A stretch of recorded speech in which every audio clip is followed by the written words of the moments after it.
Kaya pinapaliwanag ni Atty. Gonzon na itchy or baka lang yung kanyang lalamunan. So sinabi daw nung lalaki na Chinese, may papakita natin, ang sabi kay Atty. Gonzon, you are coughing. You should not be in the mall.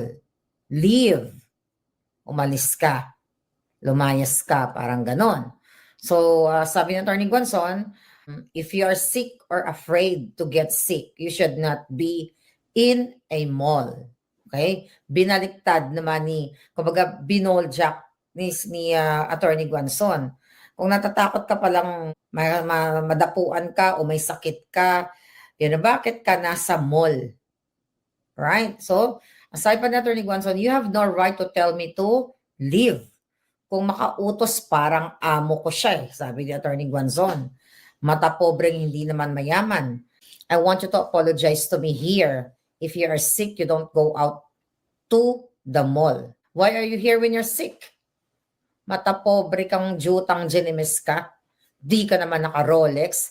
Hindi ka naman naka-Gucci. Ako pa talaga yung pinili mo. Yun ang sinabi ni Atty. Gonzon. So mga kababayan, tama lang yung ginawa ni Atty. Gonzon. Pakinggan natin to. Alright? Ito yun yung video na to.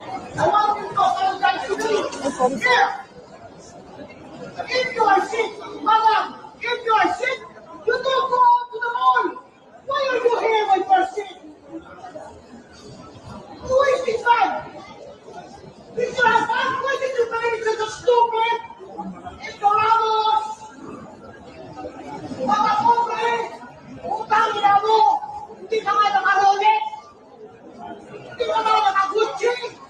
Ako pa pinili mo! No, I want your name! Jensen!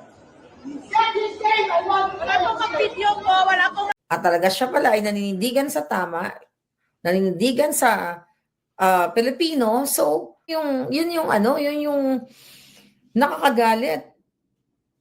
May high blood pa si Atty. Gonzon. Ang nakakajutang Genimes lang, 'di ba? Dahil sa political stand ni Atty. Gonzon, kahit na inapi na siya nitong walang hiyang kung sino man yung mag-asawang yan. Okay? So ipagtatanggol nyo pa. Ay mga julol talaga kayo. 'Di ba? Imbis na ipagtanggol ninyo ang kapwa nyo Pilipino, ang ipagtatanggol nyo ibang lahi.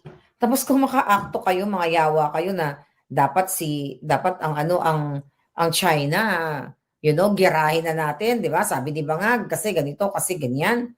Tapos ayan mismo nasa bayan natin binabastos. Marami kasi ganyan na mga not only Chinese, ibang lahi na nasa sarili na nating bayan ang tingin sa atin ganito kaliit.